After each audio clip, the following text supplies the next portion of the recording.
Are you researching immigrant ancestors? Are you looking for sources to find stories on them? Are you looking to understand what their life was like when they landed here in America? You're in the right place.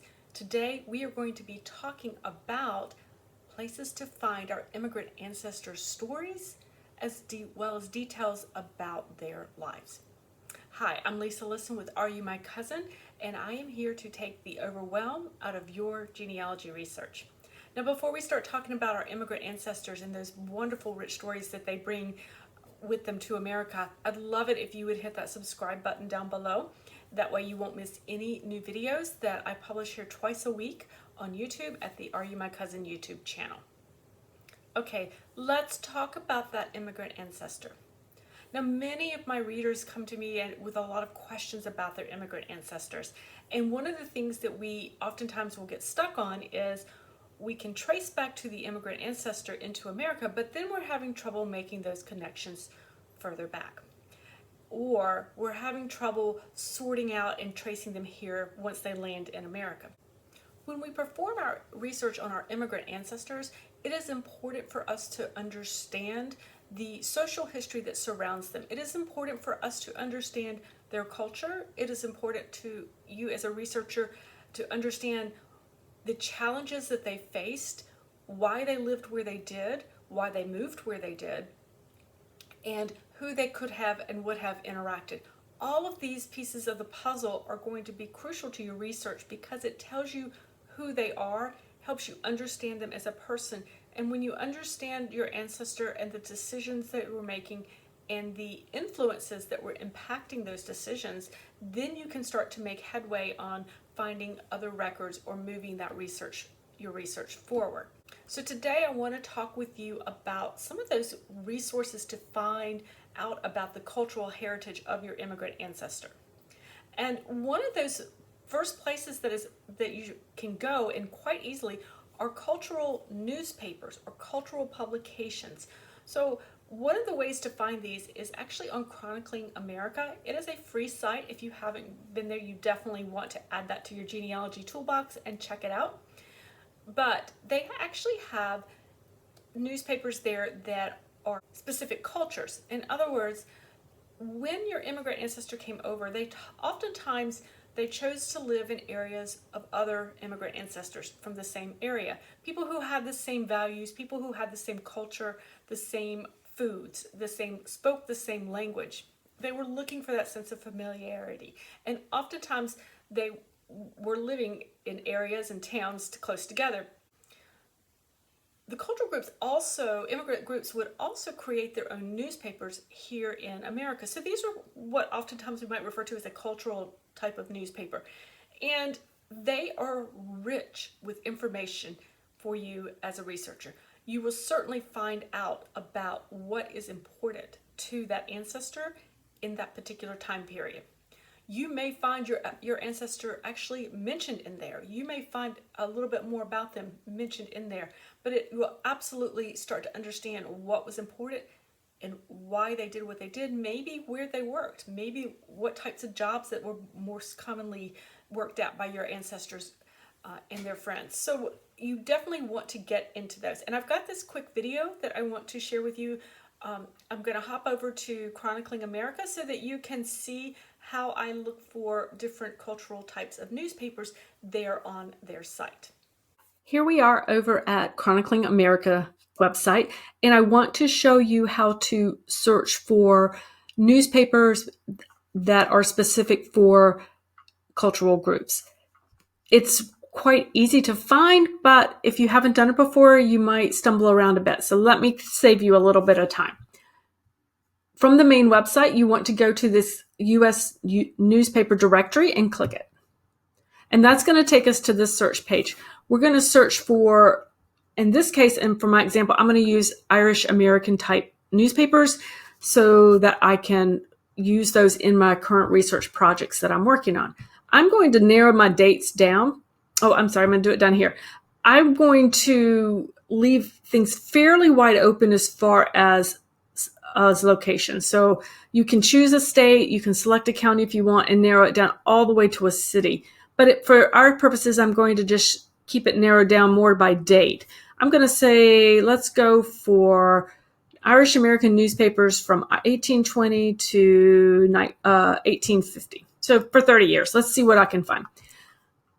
I'm going to come down to Ethnicity Press, and I am going to see all of the options that I have. And you can see there is a large collection of ethnic type of newspapers. So we have everything from African American to Anabaptist to Belarusian to Belgian. So you can see just the large variety that we have here.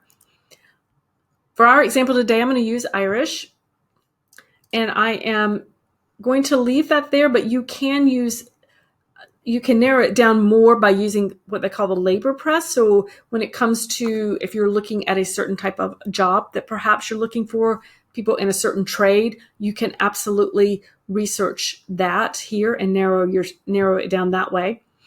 And you can narrow it down further to just like online resources or microfilms or original records as well. Again, I'm going to leave that all pretty open at this point just to see what I get.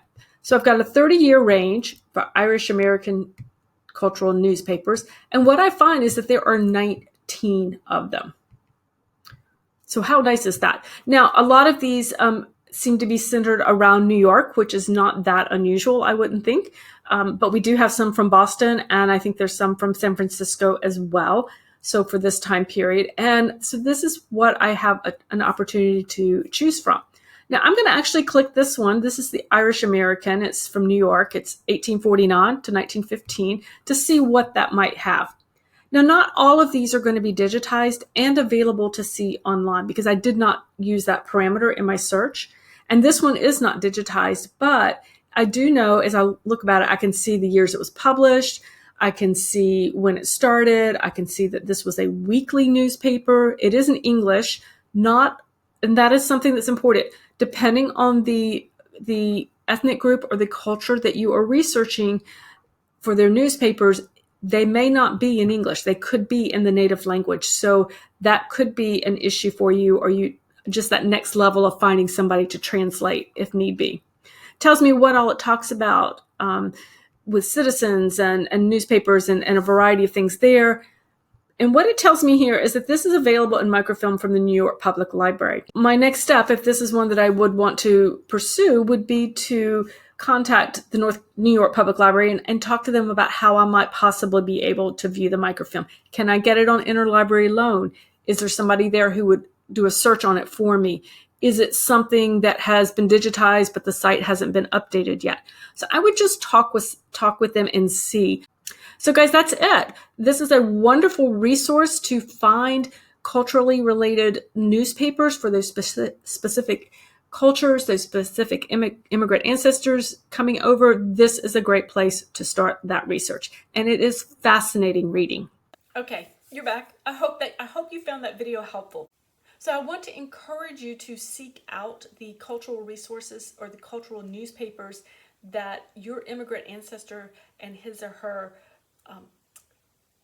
cohorts there would have perhaps been reading, what they might have been writing into. I would encourage you to seek those out. I think you're going to find it gives you a depth to your research you might not have realized you were missing. Now, you've probably heard me in previous videos talk about some of my favorite books, and that I oftentimes will have a county history, a local history by my side or online that I can refer to and study as I'm researching ancestors, particularly my immigrant ancestors, because it's not necessarily an area I'm as well versed in. So I like to make sure I'm not only reading about an area, but when I'm working with an immigrant ancestor, I want to make sure I'm reading about the community that they lived in, and that I understand the cultural influences that they brought in and they might still observe. I want to make sure I understand if faith is a large part of that culture. I want to make sure I understand what their faith practices were. So with all of that said, what I do is I make sure that I have sought out the books that could help me with that. They could be local histories, or I may just do a WorldCat search for books on maybe the Irish population in New York, or the Irish population in culture in Washington, D.C. in the late 1800s. Something like that. I would narrow it down to the group that I'm looking for, and then I would seek out books and local histories that could help me understand what was happening, so that then I can start to understand the motivation behind the movements and the records that my ancestors were creating. You do not want to miss out on seeking out information from museums. Museums are there to teach us. They are there to educate, and they do an excellent job at that. And you can find large ones and you can find small ones that might have a focus for a specific immigrant group, a specific population, a specific culture.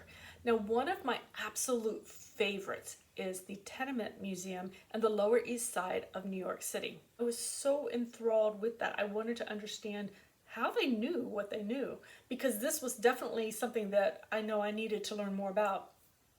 I emailed them and reached out and actually had an interview with one of their folks in the office, and he shared with me that one of the primary reasons, outside of just straight genealogy type of research that we are familiar with, that they found out a lot of this was through the cultural newspapers for different time periods over the years. And so he said that is the number one thing that, as a genealogy researcher, he said I really needed to make sure I was including in my research to understand what was happening.